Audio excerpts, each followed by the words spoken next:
6 सीखने के लिए काम करें, पैसे के लिए काम न करें। मेरे शिक्षित पिता के लिए नौकरी की सुरक्षा ही सब कुछ थी। मेरे अमीर पिता के लिए सीखना ही सब कुछ था। कुछ साल पहले मैंने सिंगापुर के एक अखबार को साक्षात्कार दिया था। युवा महिला रिपोर्टर समय पर थी और साक्षात्कार तुरंत शुरू हो गया। हम एक शानदार होटल की लॉबी में बैठे कॉफी पी रहे थे और सिंगापुर की मेरी यात्रा के उद्देश्य पर चर्चा कर रहे थे। मुझे जिग जिगलर के साथ मंच साझा करना था। वह प्रेरणा पर बोल रहे थे और मैं अमीरों के रहस्य पर बोल रहा था। किसी दिन मैं भी आपकी तरह सबसे ज्यादा बिकने वाली लेखिका बनना चाहूंगी, उसने कहा। मैंने अखबार के लिए उनके लिखे कुछ लेख देखे थे और मैं प्रभावित हुआ था। उनकी लेखन शैली सख्त और स्पष्ट थी। उनके लेखों में पाठक की रुचि बनी रहती थी। मैंने उत्तर में कहा, आपकी शैली बहुत अच्छी है। क्या चीज आपको अपना सपना पूरा करने से रोकती है?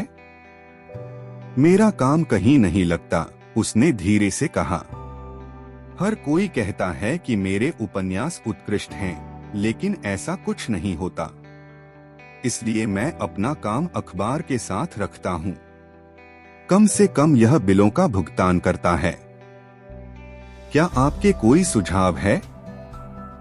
हाँ, मैं करता हूँ, मैंने स्पष्टता से कहा। यहाँ सिंगापुर में मेरा एक दोस्त एक स्कूल चलाता है जो लोगों को बेचने के लिए प्रशिक्षित करता है। वह यहाँ सिंगापुर में कई शीर्ष निगमों के लिए बिक्री प्रशिक्षण पाठ्यक्रम चलाता है और मुझे लगता है कि उसके पाठ्यक्रमों में से एक में भाग लेने से आपके करियर में काफी वृद्धि होगी। वह सख्त हो गई। क्या आप कह रहे हैं कि मुझे बेचना सीखने के लिए स्कूल जाना चाहिए? मैंने सिर हिलाया। आप गंभीर नहीं हैं, है ना? मैंने फिर सिर हिलाया। इसमें गलत क्या है? मैं अब बैक पैडल चला रहा था। वह किसी बात से नाराज थी और अब मैं कामना कर रहा था। मैंने कुछ नहीं कहा था। मददगार बनने के अपने प्रयास में मैंने स्वयं को अपने सुझाव का बचाव करते हुए पाया। मेरे पास अंग्रेजी साहित्य में मास्टर डिग्री है।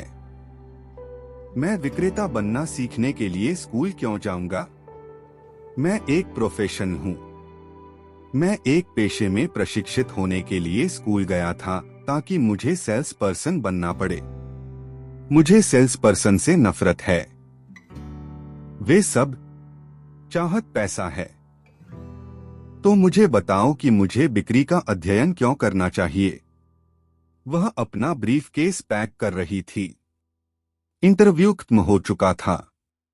कॉफी टेबल पर मेरी लिखी एक पुरानी सबसे ज्यादा बिकने वाली किताब की एक प्रति रखी थी। मैंने इसे और साथ ही उसके कानूनी पैड पर लिखे नोट्स भी उठाए। क्या आप यह दिखाई दे रहा है? मैंने उसके नोट्स की ओर इशारा करते हुए कहा। उसने नीचे अपने नोट्स की ओर देखा। क्या उसने भ्रमित होकर कहा? फिर मैंने जानबूझकर उसके नोट्स की ओर इशारा किया। अपने पैड पर उसने लिखा था, रॉबर्ट कियोसाकी, सबसे ज्यादा बिकने वाले लेखक। यह सबसे ज्यादा बिकने वाला लेखक कहता है, सबसे ज्यादा लिखने वाला लेखक नहीं, मैंने धीरे से कहा। उसकी आंखें चौड़ी हो गईं। मैं एक भयानक लेखक हूँ, मैंने कहा। आप एक शानदार लेखक हैं। मैं सेल्स स्कूल। आपके पास मास्टर डिग्री है। उन्हें एक साथ रखें और आपको एक सबसे ज्यादा बिकने वाला लेखक और एक सबसे ज्यादा लिखने वाला लेखक मिलेगा। उसकी आंखों से गुस्सा फूट पड़ा। मैं कभी भी इतना नीचे नहीं गिरूंगा कि यह सीख सकूं कि कैसे बेचना है। आप जैसे लोगों का लिखने का कोई व्यवसाय नहीं है। मैं एक पेशेवर रूप से प्रशिक्षित लेखक हूं और आप एक सेल्समैन हैं। यह उचित नहीं है। वह नाराज हो गई। उसने अपने बाकी नोट अलग रख दिए और सिंगापुर की उमस भरी सुबह में कांच के बड़े दरवाजों से तेजी से बाहर निकल गई। कम से कम अगली सुबह उसने मुझे एक निष्पक्ष और अनुकूल लेख दिया। दुनिया स्मार्ट, प्रतिभाशाली, शिक्षित और प्रतिभाशाली लोगों से भरी हुई है। हम उनसे हर दिन मिलते हैं। वे हमारे चारों ओर हैं। कुछ दिन पहले मेरी कार ठीक से नहीं चल रही थी। मैं एक गैराज में गया और युवा मैकेनिक ने इसे कुछ ही मिनटों में ठीक कर दिया। इंजन की आवाज सुनकर ही उसे पता चल जाता था कि क्या खराबी है। मैं हैरान था। मैं इस बात से लगातार हैरान रह जाता हूं कि प्रतिभाशाली लोग कितना कम कमाते हैं। मैं प्रतिभाशाली, उच्च शिक्षित लोगों से मिला हूं जो प्रति वर्ष $20,000 से कम कमाते हैं। चिकित्सा व्यापार में विशेषज्ञता रखने वाला एक व्यवसाय सलाहकार मुझे बता रहा था कि कितने डॉक्टर, दंत चिकित्सक और कायरोप्रैक्टर्स आर्थिक रूप से संघर्ष करते हैं। इस पूरे समय मैंने सोचा था कि जब वे स्नातक होंगे तो डॉलर की बारिश होगी। यह वह व्यवसाय सलाहकार था जिसने मुझे वाक्यांश दिया था, वे महान धन से एक कौशल दूर हैं। इस वाक्यांश का अर्थ यह है कि अधिकांश लोगों को केवल सीखने की आवश्यकता है और एक और कौशल में महारत हासिल करें और उनकी आय में तेजी से बढ़ोतरी होगी। मैंने पहले उल्लेख किया है कि वित्तीय बुद्धिमत्ता लेखांकन, निवेश, विपणन और कानून का एक तालमेल है। उन 4 तकनीकी कौशलों को मिला दें और पैसे से पैसा कमाना इतना आसान है जितना अधिकांश लोग विश्वास नहीं करेंगे। जब पैसे की बात आती है तो ज्यादातर लोग जो एकमात्र कौशल जानते हैं वह है कड़ी मेहनत करना। कौशल के तालमेल का उत्कृष्ट उदाहरण अखबार का वह युवा लेखक था। यदि वह लगन से बिक्री और विपणन के कौशल सीखती तो उसकी आय में नाटकीय रूप से वृद्धि होती। यदि मैं उसकी जगह होती तो मैं विज्ञापन कॉपी राइटिंग के साथ साथ बिक्री में भी कुछ पाठ्यक्रम लेती। फिर अखबार में काम करने के बजाय मैं एक विज्ञापन एजेंसी में नौकरी ढूंढूंगा। भले ही वेतन में कटौती हुई हो, वह सफल विज्ञापन में उपयोग किए जाने वाले शॉर्टकट में संवाद करना सीख जाएंगी। वह जनसंपर्क सीखने में भी समय बिताएंगी जो एक महत्वपूर्ण कौशल है। वह सीखेगी कि मुफ्त प्रचार में लाखों कैसे प्राप्त करें। फिर रात में और सप्ताहांत में वह अपना महान उपन्यास लिख सकती थी। जब यह खत्म हो जाएगी तो वह अपनी किताब बेहतर ढंग से बेच सकेगी। फिर कुछ ही समय में वह सर्वाधिक बिकने वाली लेखिका बन सकती है। जब मैं अपनी पहली किताब लेकर आया, यदि आप अमीर और खुश रहना चाहते हैं तो स्कूल न जाएं, एक प्रकाशक ने सुझाव दिया कि मैं शीर्षक बदल दूं, शिक्षा का अर्थशास्त्र। मैंने प्रकाशक से कहा कि ऐसे शीर्षक के साथ मैं 2 किताबें बेचूंगा, एक अपने परिवार को और एक अपने सबसे अच्छे दोस्त को। समस्या यह है कि वे इसकी मुफ्त में अपेक्षा करेंगे। अप्रिय शीर्षक, यदि आप अमीर और खुश रहना चाहते हैं तो स्कूल न जाएं, इसलिए चुना गया क्योंकि हम जानते थे कि इसे खूब प्रचार मिलेगा। मैं शिक्षा समर्थक हूं और शिक्षा सुधार में विश्वास रखता हूं। यदि मैं शिक्षा समर्थक नहीं होता तो क्या होता? मैं हमारी पुरातन शिक्षा प्रणाली को बदलने के लिए दबाव डालना जारी रखता हूं। इसलिए मैंने एक ऐसा शीर्षक चुना जो मुझे अधिक टीवी और रेडियो शो ले जाएगा, सिर्फ इसलिए क्योंकि मैं विवादास्पद होना चाहता था। कई लोगों ने सोचा कि मैं एक फ्रूट केक हूँ, लेकिन किताब बिक गई और बिक गई। जब मैंने 1969 में यूएस मर्चेंट मरीन से स्नातक की उपाधि प्राप्त की तो मेरे शिक्षित पिता खुश थे। कैलिफोर्निया के स्टैंडर्ड ऑयल ने मुझे अपने तेल टैंकर बेड़े के लिए तीसरे साथी के रूप में काम पर रखा था। मेरे सहपाठियों की तुलना में वेतन कम था, लेकिन कॉलेज के बाद पहली वास्तविक नौकरी के लिए यह ठीक था। मेरा शुरुआती वेतन लगभग $42,000 प्रति वर्ष था, जिसमें ओवरटाइम भी शामिल था, और मुझे केवल 7 महीने काम करना था। मेरे पास 5 थे। महीनों की छुट्टियां। अगर मैं चाहता तो मैं 5 महीने की छुट्टियां लेने के बजाय एक सहायक शिपिंग कंपनी चला सकता था और आसानी से अपना वेतन दोगुना कर सकता था। मेरे सामने बहुत अच्छा करियर था, फिर भी मैंने 6 महीने बाद कंपनी से इस्तीफा दे दिया और उड़ना सीखने के लिए मरीन कॉर्प्स में शामिल हो गया। मेरे शिक्षित पिता तबाह हो गए थे। रिच डैडी ने मुझे बधाई दी। आप बहुत कुछ के बारे में थोड़ा जानना चाहते हैं, अमीर पिताजी का सुझाव था। स्कूल और कार्यस्थल में लोकप्रिय राय विशेषज्ञता का विचार है, यानी अधिक पैसा कमाने या पदोन्नति पाने के लिए आपको विशेषज्ञता की आवश्यकता है। इसीलिए डॉक्टर तुरंत जैसी विशेषता की तलाश शुरू करें। आर्थोपेडिक्स या बाल चिकित्सा, अकाउंटेंट, आर्किटेक्ट, वकील, पायलट और अन्य लोगों के लिए भी यही सच है। मेरे शिक्षित पिता भी इसी सिद्धांत में विश्वास करते थे। इसीलिए जब वह रोमांचित हुए, अंततः उन्होंने डॉक्टरेट की उपाधि प्राप्त की। उन्होंने अक्सर स्वीकार किया कि स्कूल उन लोगों को पुरस्कृत करते हैं जो कम और अधिक के बारे में अधिक अध्ययन करते हैं। अमीर पिताजी ने मुझे ठीक इसके विपरीत करने के लिए प्रोत्साहित किया। आप बहुत कुछ के बारे में थोड़ा जानना चाहते हैं, उनका सुझाव था। इसीलिए मैंने वर्षों तक उनकी कंपनियों के विभिन्न क्षेत्रों में काम किया। कुछ समय तक मैंने उनके लेखा विभाग में काम किया। हालांकि मैं शायद कभी अकाउंटेंट नहीं होता, वह चाहते थे कि मैं ऑस्मोसिस के माध्यम से सीखूं। अमीर पिता जानते थे कि मैं शब्दजाल सीखूंगा और समझूंगा कि क्या महत्वपूर्ण है और क्या नहीं। मैंने बस बॉय और निर्माण श्रमिक के रूप में भी काम किया, साथ ही बिक्री, आरक्षण और विपणन में भी। वह माइक और मुझे तैयार कर रहा था। इसीलिए उन्होंने जोर देकर कहा कि हम उनके बैंकरों, वकीलों, अकाउंटेंट और ब्रोकरों के साथ बैठकों में शामिल हों। वह चाहता था कि हम उसके साम्राज्य के हर पहलू के बारे में थोड़ा बहुत जानें। जब मैंने स्टैंडर्ड ऑयल में अपनी उच्च भुगतान वाली नौकरी छोड़ दी तो मेरे शिक्षित पिता ने मुझसे दिल से दिल की बात की। वह हतप्रभ था। वह उस करियर से इस्तीफा देने के मेरे फैसले को समझ नहीं सके जिसमें उच्च वेतन, महान लाभ, बहुत सारी छुट्टियां और पदोन्नति के अवसर मिलते थे। एक शाम जब उन्होंने मुझसे पूछा, तुमने नौकरी क्यों छोड़ दी, मैं उसे यह बात समझा नहीं सका। हालांकि मैंने समझाने की बहुत कोशिश की।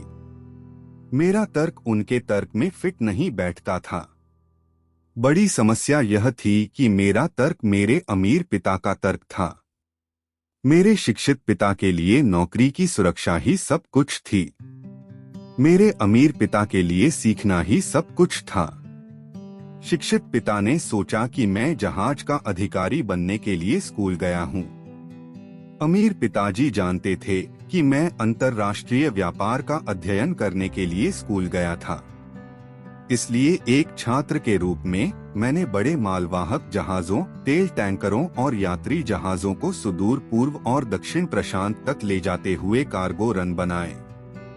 अमीर पिताजी ने इस बात पर जोर दिया कि मुझे यूरोप में जहाज ले जाने के बजाय प्रशांत क्षेत्र में रहना चाहिए, क्योंकि वह जानते थे कि उभरते हुए देश यूरोप में नहीं बल्कि एशिया में हैं।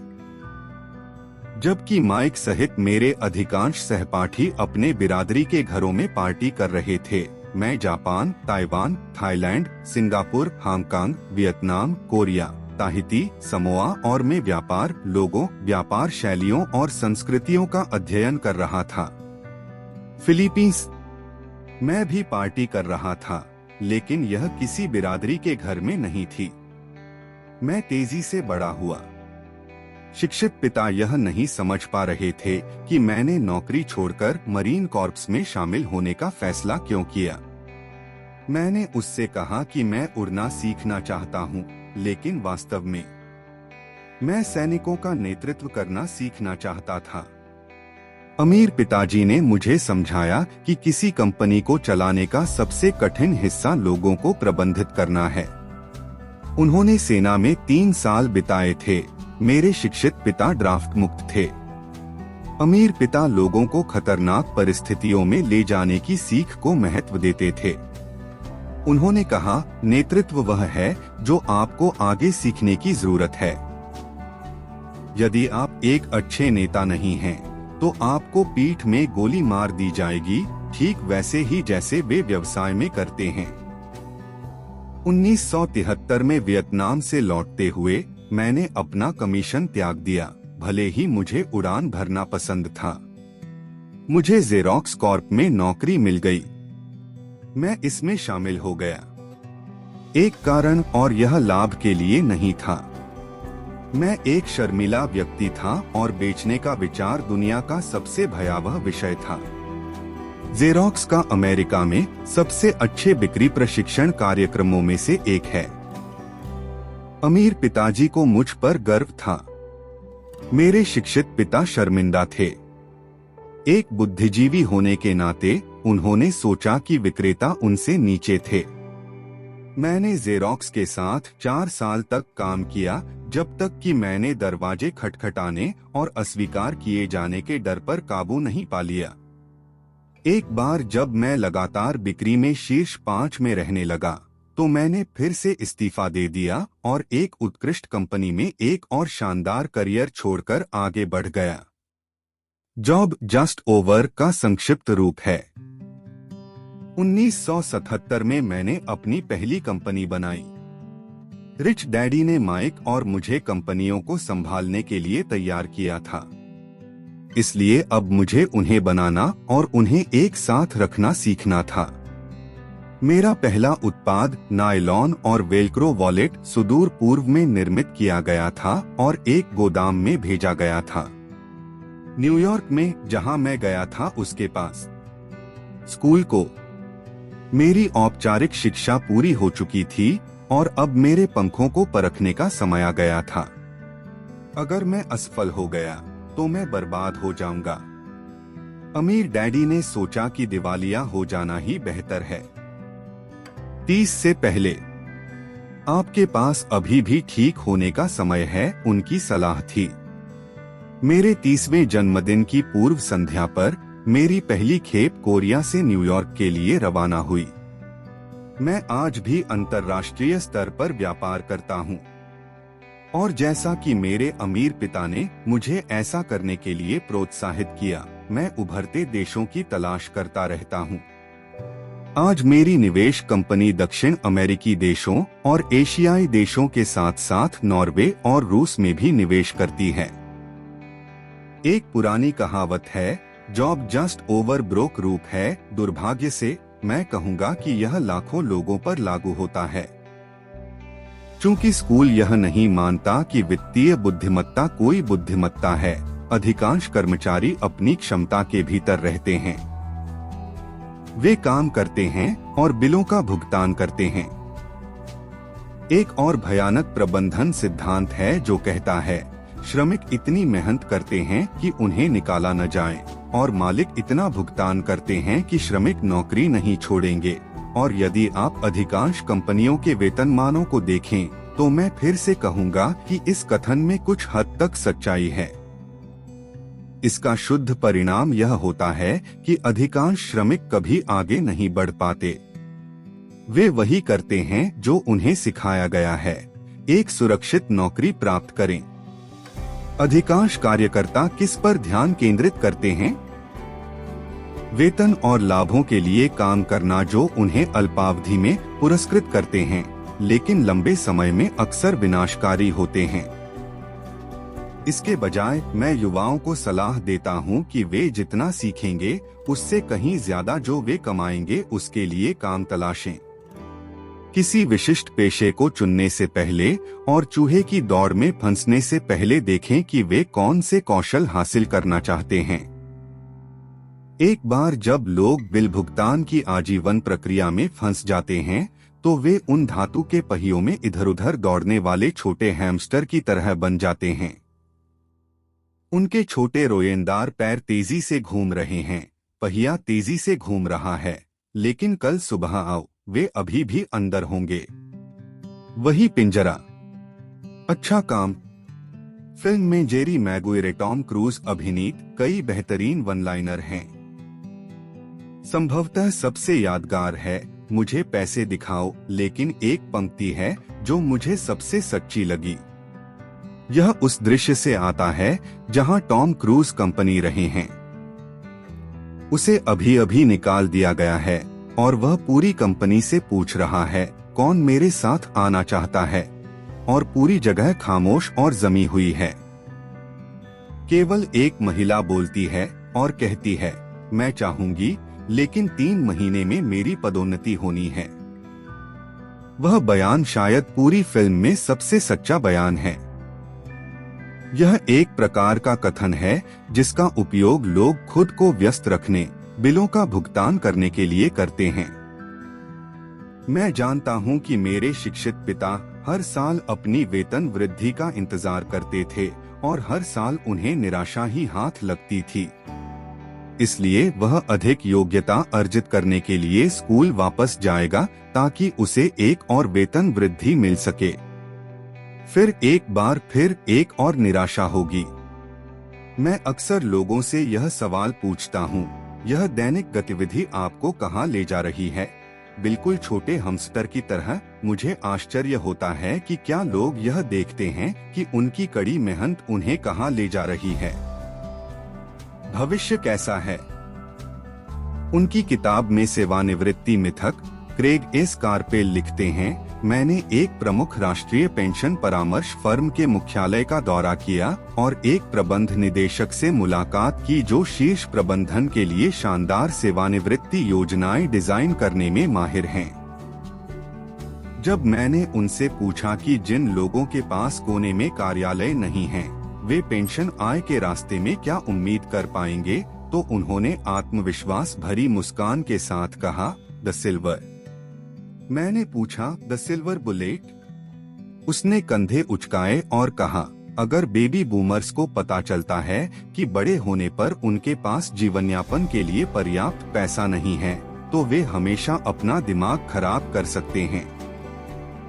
कार्पेल पुरानी परिभाषित लाभ सेवानिवृत्ति योजनाओं और जोखिम भरी नई 401 के योजनाओं के बीच अंतर को समझाता है। आज काम करने वाले अधिकांश लोगों के लिए यह कोई सुंदर तस्वीर नहीं है, और वह सिर्फ सेवानिवृत्ति के लिए है। चिकित्सा शुल्क और दीर्घकालिक नर्सिंग होम देखभाल जोड़े और तस्वीर भयावह है।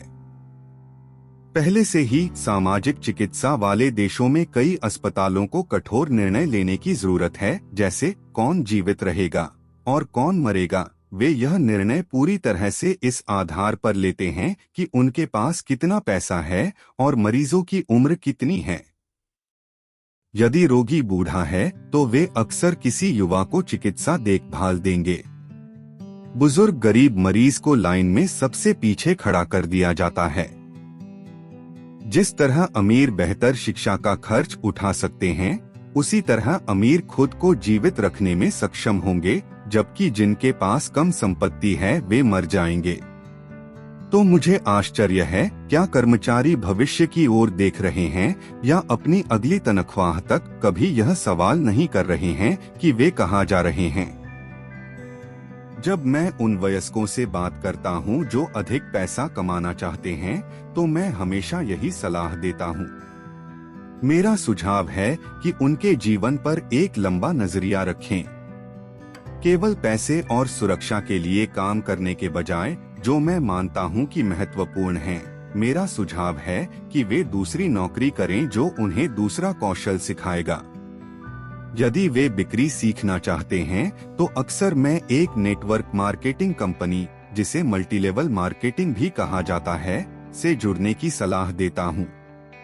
कौशल: इनमें से कुछ कंपनियों के पास उत्कृष्ट प्रशिक्षण कार्यक्रम हैं जो लोगों को असफलता और अस्वीकृति के डर से छुटकारा पाने में मदद करते हैं, जो लोगों के असफल होने का मुख्य कारण है। लंबे समय में शिक्षा पैसे से अधिक मूल्यवान है। जब मैं यह सुझाव देता हूँ, तो मैं अक्सर जवाब में सुनता हूँ, ओह, यह बहुत अधिक परेशानी है, या मैं केवल वही करना चाहता हूँ जिसमें मेरी रुचि है। यदि वे कहते हैं यह बहुत अधिक झंझट है, तो मैं पूछता हूँ, तो क्या आप अपना सारा जीवन काम करके अपनी कमाई का 50% सरकार को देना चाहेंगे? यदि वे मुझसे कहें मैं केवल वही करता हूँ जिसमें मेरी रुचि है, मैं कहता हूँ मुझे जिम जाने में कोई दिलचस्पी नहीं है, लेकिन मैं जाता हूँ क्योंकि मैं बेहतर महसूस करना चाहता हूँ और लंबे समय तक जीना चाहता हूँ। दुर्भाग्य से पुराने कथन में कुछ सच्चाई है। आप एक बूढ़े कुत्ते को नई तरकीबें नहीं सिखा सकते। जब तक किसी व्यक्ति को बदलने की आदत न हो, उसे बदलना कठिन है। लेकिन आप में से जो लोग कुछ नया सीखने के लिए काम करने के विचार पर असमंजस में पड़ सकते हैं, उनके लिए मैं यह शब्द पेश करता हूँ। प्रोत्साहन जीवन जिम जाने जैसा है। सबसे दर्दनाक हिस्सा जाने का निर्णय लेना है। एक बार जब आप उससे पार पा लेंगे तो यह आसान हो जाएगा। ऐसे कई दिन रहे हैं जब मुझे जिम जाने से डर लगता है, लेकिन एक बार जब मैं वहां जाता हूं और सक्रिय हो जाता हूं तो यह आनंददायक होता है। वर्कआउट खत्म होने के बाद मुझे हमेशा खुशी होती है कि मैंने जाने के लिए खुद से बात की। यदि आप कुछ नया सीखने के लिए काम करने के इच्छुक नहीं हैं और इसके बजाय अपने क्षेत्र में अत्यधिक विशिष्ट बनने पर जोर देते हैं, तो सुनिश्चित करें कि जिस कंपनी के लिए आप काम करते हैं वह यूनियन युक्त हो। श्रमिक संघ विशेषज्ञों की सुरक्षा के लिए बनाए गए हैं। मेरे शिक्षित पिता अनुग्रह से गिरने के बाद गवर्नर हवाई में शिक्षक संघ के प्रमुख बने। उन्होंने मुझसे कहा कि यह उनका अब तक का सबसे कठिन काम था। दूसरी ओर मेरे अमीर पिता ने अपनी कंपनियों को यूनियन बनने से बचाने के लिए अपना पूरा जीवन लगा दिया। वह सफल रहा। हालांकि यूनियनें करीब आ गई, अमीर डैडी हमेशा उनसे लड़ने में सक्षम थे। व्यक्तिगत रूप से मैं कोई पक्ष नहीं लेता क्योंकि मैं दोनों पक्षों की आवश्यकता और लाभ देख सकता हूँ। यदि आप वैसा करते हैं जैसा स्कूल अनुशंसा करता है तो अत्यधिक विशिष्ट बने। फिर संघ संरक्षण की तलाश करें। उदाहरण के लिए मेरे पास था। अपने उड़ान करियर को जारी रखते हुए मैं एक ऐसी कंपनी की तलाश करता जिसके पास एक मजबूत पायलट यूनियन हो। क्यों? क्योंकि मेरा जीवन एक ऐसा कौशल सीखने के लिए समर्पित होगा जो केवल एक ही उद्योग में मूल्यवान था। यदि मुझे उस उद्योग से बाहर कर दिया गया तो मेरे जीवन का कौशल किसी अन्य उद्योग के लिए उतना मूल्यवान नहीं होगा। एक विस्थापित वरिष्ठ पायलट 1 लाख घंटे के भारी एयरलाइन परिवहन समय के साथ $150,000 प्रति वर्ष कमाता है। उसे स्कूल में पढ़ाने के लिए समकक्ष उच्च भुगतान वाली नौकरी खोजने में कठिनाई होगी। जरूरी नहीं कि कौशल एक उद्योग से दूसरे उद्योग में स्थानांतरित हो। एयरलाइन उद्योग में पायलटों को जिस कौशल के लिए भुगतान किया जाता है वह स्कूल प्रणाली में उतना महत्वपूर्ण नहीं है। यही बात आज डॉक्टरों के लिए भी सच है। चिकित्सा में सभी परिवर्तनों के साथ कई चिकित्सा विशेषज्ञों को HMO जैसे चिकित्सा संगठनों के अनुरूप होने की आवश्यकता है।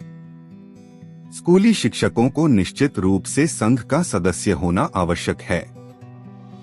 आज अमेरिका में शिक्षक संघ सबसे बड़ा और सबसे अमीर श्रमिक संघ है। NIA राष्ट्रीय शिक्षा संघ का जबरदस्त राजनीतिक दबदबा है। शिक्षकों को अपने संघ के संरक्षण की आवश्यकता है क्योंकि शिक्षा के बाहर के उद्योग के लिए उनके कौशल का भी सीमित मूल्य है। तो सामान्य नियम यह है, अत्यधिक विशिष्ट फिर संघ बनाओ। यह करना बुद्धिमानी वाली बात है। जब मैं जिन कक्षाओं में पढ़ाता हूँ उनसे पूछता हूँ, आप में से कितने लोग मैकडॉनल्ड्स से बेहतर हैमबर्गर बना सकते हैं? लगभग सभी छात्र हाथ उठाते हैं। मैं फिर पूछता हूँ, तो क्या आप में से अधिकांश लोग बेहतर खाना बना सकते हैं? हैमबर्गर मैकडॉनल्ड्स आपसे अधिक पैसा कैसे कमाता है? उत्तर स्पष्ट है, मैकडॉनल्ड्स व्यवसाय प्रणालियों में उत्कृष्ट है। इतने सारे प्रतिभाशाली लोगों के गरीब होने का कारण यह है कि वे बेहतर हैमबर्गर बनाने पर ध्यान केंद्रित करते हैं और व्यवसाय प्रणालियों के बारे में बहुत कम या कुछ भी नहीं जानते हैं। हवाई में मेरा एक मित्र एक महान कलाकार है। वह अच्छी खासी रकम कमाता है। एक दिन उसकी माँ के वकील ने उसे फोन करके बताया कि वह उसके लिए $35,000 छोड़ गई है। वकील और सरकार द्वारा उनके शेयर लेने के बाद उसकी संपत्ति में यही बचा था। तुरंत उन्हें इस पैसे में से कुछ का उपयोग विज्ञापन में करके अपना व्यवसाय बढ़ाने का अवसर दिखाई दिया। 2 महीने बाद उनका पहला 4 रंग पूर्ण पृष्ठ विज्ञापन एक महंगी पत्रिका में छपा जो बहुत अमीर लोगों को लक्षित करता था। विज्ञापन 3 महीने तक चला। विज्ञापन से उन्हें कोई उत्तर नहीं मिला और उनकी सारी विरासत अब खत्म हो गई है। वह अब गलत बयानी के लिए पत्रिका पर मुकदमा करना चाहता है। यह किसी ऐसे व्यक्ति का सामान्य मामला है जो एक सुंदर हैमबर्गर बना सकता है, लेकिन व्यवसाय के बारे में बहुत कम जानता है। जब मैंने उससे पूछा कि उसने क्या सीखा, तो उसका एकमात्र उत्तर था, विज्ञापन विक्रेता बदमाश होते हैं। फिर मैंने उससे पूछा कि क्या वह सेल्स में कोर्स और डायरेक्ट मार्केटिंग में कोर्स करने को इच्छुक होगा। उनका जवाब था, मेरे पास समय नहीं है और मैं अपना पैसा बर्बाद नहीं करना चाहता। दुनिया प्रतिभाशाली गरीब लोगों से भरी है। अक्सर वे गरीब होते हैं या आर्थिक रूप से संघर्ष करते हैं या अपनी क्षमता से कम कमाते हैं। ऐसा नहीं है। जो वे जानते हैं उसके कारण, परंतु जो वे नहीं जानते उसके कारण। वे हैमबर्गर बेचने और वितरित करने के कौशल के बजाय बेहतर हैमबर्गर बनाने के अपने कौशल को बेहतर बनाने पर ध्यान केंद्रित करते हैं। हो सकता है कि मैकडॉनल्ड्स सर्वश्रेष्ठ हैमबर्गर नहीं बनाता हो, लेकिन वे बुनियादी औसत बर्गर बेचने और वितरित करने में सर्वश्रेष्ठ हैं। बेचारे पिताजी चाहते थे कि मैं विशेषज्ञता हासिल करूं। अधिक भुगतान कैसे किया जाए, इस पर उनका यही विचार था। हवाई के गवर्नर द्वारा यह कहे जाने के बाद भी कि वह अब राज्य सरकार में काम नहीं कर सकता, मेरे शिक्षित पिता मुझे विशेषज्ञता प्राप्त करने के लिए प्रोत्साहित करते रहे। शिक्षित पिता ने तब शिक्षक संघ का मुद्दा उठाया, प्रचार किया। इन उच्च कुशल और शिक्षित पेशेवरों के लिए अतिरिक्त सुरक्षा और लाभ। हमने अक्सर बहस की, लेकिन मुझे पता है कि वह कभी भी इस बात से सहमत नहीं थे कि अत्यधिक विशेषज्ञता के कारण संघ संरक्षण की आवश्यकता पड़ी। उन्होंने यह कभी नहीं समझा कि आप जितना अधिक विशिष्ट होते जाते हैं, उतना ही अधिक आप उस विशेषता पर फंसते और निर्भर होते जाते हैं। अमीर डैडी ने सलाह दी कि माइक और मैं खुद को तैयार करें। कई निगम यही काम करते हैं। वे बिजनेस स्कूल से निकले एक युवा प्रतिभाशाली छात्र को ढूंढते हैं और उस व्यक्ति को किसी दिन कंपनी संभालने के लिए तैयार करना शुरू करते हैं। इसलिए ये प्रतिभाशाली युवा कर्मचारी किसी एक विभाग में विशेषज्ञ नहीं हैं। उन्हें वहां से हटा दिया गया है। व्यवसाय प्रणालियों के सभी पहलुओं को सीखने के लिए विभाग दर विभाग। अमीर अक्सर अपने बच्चों या दूसरों के बच्चों को तैयार करते हैं। ऐसा करने से उनके बच्चों को व्यवसाय के संचालन और विभिन्न विभागों के परस्पर संबंध का समग्र ज्ञान प्राप्त होता है। द्वितीय विश्व युद्ध की पीढ़ी के लिए एक कंपनी से दूसरी कंपनी में जाना बुरा माना जाता था। आज इसे स्मार्ट माना जाता है। चूंकि लोग कौशल में अधिक विशेषज्ञता प्राप्त करने के बजाय एक कंपनी से दूसरी कंपनी में जाते रहेंगे, तो कमाई से अधिक सीखने की कोशिश क्यों न करें। अल्पावधि में यह आपको कम कमा सकता है, लेकिन लंबी अवधि में यह लाभांश देगा। सबसे महत्वपूर्ण विशिष्ट कौशल बिक्री और विपणन है। बेचने की क्षमता, दूसरे इंसान से संवाद करने की क्षमता, चाहे वह ग्राहक हो, कर्मचारी हो, बॉस हो, जीवन साथी हो या बच्चा हो, व्यक्तिगत सफलता का आधार कौशल है। सफलता के जीवन के लिए लिखना, बोलना और बातचीत करना जैसे संचार कौशल महत्वपूर्ण हैं। ये ऐसे कौशल हैं जिन पर मैं लगातार काम करता हूँ, अपने ज्ञान का विस्तार करने के लिए पाठ्यक्रमों में भाग लेता हूँ या शैक्षिक संसाधन खरीदता हूँ। जैसा कि मैंने उल्लेख किया है, मेरे शिक्षित पिता ने जितनी अधिक मेहनत की, वे उतने ही अधिक सक्षम होते गए। वह जितना अधिक विशिष्ट होता गया, उतना ही अधिक फंसता गया। हालांकि उनका वेतन बढ़ गया, लेकिन उनके विकल्प कम हो गए। इसके तुरंत बाद उन्हें सरकारी कामकाज से बाहर कर दिया गया। उसे पता चला कि वह वास्तव में पेशेवर रूप से कितना कमजोर था। यह पेशेवर एथलीटों की तरह है जो अचानक घायल हो जाते हैं या खेलने के लिए बहुत बूढ़े हो जाते हैं। उनकी एक बार उच्च भुगतान वाली स्थिति चली गई है और उनके पास वापस लौटने के लिए सीमित कौशल हैं। मुझे लगता है कि इसीलिए मेरे शिक्षित पिता ने उसके बाद यूनियनों का इतना पक्ष लिया। उसे एहसास हुआ कि मिलन से उसे कितना लाभ होगा। अमीर पिताजी ने माइक और मुझे बहुत कुछ के बारे में थोड़ा जानने के लिए प्रोत्साहित किया। उन्होंने हमें अपने से अधिक बुद्धिमान लोगों के साथ काम करने और बुद्धिमान लोगों को एक टीम के रूप में काम करने के लिए एक साथ लाने के लिए प्रोत्साहित किया। आज इसे व्यावसायिक विशिष्टताओं का तालमेल कहा जाएगा। आज मैं पूर्व स्कूल शिक्षकों से मिलता हूं जो प्रति वर्ष सैकड़ों हजारों डॉलर कमाते हैं। वे इतना कमाते हैं क्योंकि उनके पास अपने क्षेत्र के साथ साथ अन्य कौशलों में भी विशेष कौशल होते हैं। वे पढ़ा सकते हैं, साथ ही बेच भी सकते हैं और विपणन भी कर सकते हैं। मैं जानता हूं कि बिक्री और विपणन से अधिक महत्वपूर्ण कोई अन्य कौशल नहीं है। अधिकांश लोगों के लिए बिक्री और विपणन का कौशल कठिन होता है, जिसका मुख्य कारण अस्वीकृति का डर होता है।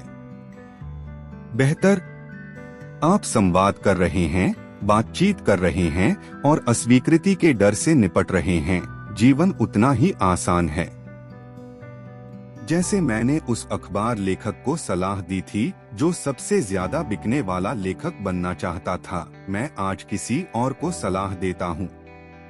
तकनीकी रूप से विशिष्ट होने की अपनी ताकत के साथ साथ कमजोरियां भी हैं। मेरे ऐसे मित्र हैं जो प्रतिभाशाली हैं, लेकिन वे अन्य मनुष्यों के साथ प्रभावी ढंग से संवाद नहीं कर पाते हैं और परिणामस्वरूप उनकी कमाई दयनीय होती है। मैं उन्हें सलाह देता हूं कि वे बेचने का तरीका सीखने में 1 साल बिताएं। भले ही वे कुछ भी न कमाएं, उनके संचार कौशल में सुधार होगा और वह अमूल्य है।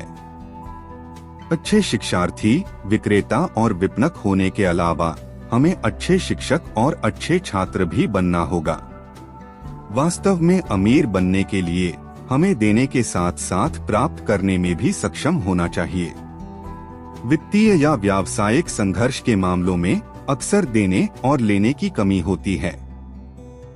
मैं ऐसे कई लोगों को जानता हूं जो गरीब हैं क्योंकि वे न तो अच्छे छात्र हैं और न ही अच्छे शिक्षक। मेरे दोनों पिता उदार व्यक्ति थे। दोनों ने पहले देने की आदत बना ली।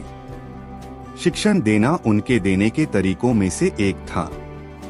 जितना अधिक उन्होंने दिया, उतना अधिक उन्हें प्राप्त हुआ। एक स्पष्ट अंतर पैसे देने में था। मेरे अमीर पिता ने बहुत सारा पैसा दान में दे दिया। उसने अपने चर्च को दिया, दान के लिए और उसकी नींद के लिए। वह जानता था कि पैसे प्राप्त करने के लिए आपको पैसे देने होंगे। धन देना अधिकांश महान धनी परिवारों का रहस्य है। इसीलिए रॉकफेलर फाउंडेशन और फोर्ड फाउंडेशन जैसे संगठन हैं। ये ऐसे संगठन हैं जो उनकी संपत्ति लेने और उसे बढ़ाने के साथ साथ उसे हमेशा के लिए दे देने के लिए डिजाइन किए गए हैं। मेरे शिक्षित पिता हमेशा कहते थे, जब मेरे पास कुछ अतिरिक्त पैसे होंगे तो मैं दे दूंगा। समस्या यह थी कि कभी कोई अतिरिक्त नहीं था। इसलिए उन्होंने पैसे के सबसे महत्वपूर्ण नियम पर ध्यान केंद्रित करने के बजाय अधिक पैसा आकर्षित करने के लिए कड़ी मेहनत की। दे और आप प्राप्त करेंगे, इसके बजाय उनका विश्वास था, प्राप्त करें और फिर आप दें। अंत में मैं दोनों पिता बन गया। मेरा एक हिस्सा कट्टर पूंजीपति है जो पैसा कमाने के खेल को पसंद करता है। दूसरा भाग एक सामाजिक रूप से जिम्मेदार शिक्षक है जो अमीरों और गरीबों के बीच इस लगातार बढ़ती खाई से गहराई से चिंतित है। मैं व्यक्तिगत रूप से इस बढ़ते अंतर के लिए मुख्य रूप से पुरातन शिक्षा प्रणाली को जिम्मेदार मानता हूँ।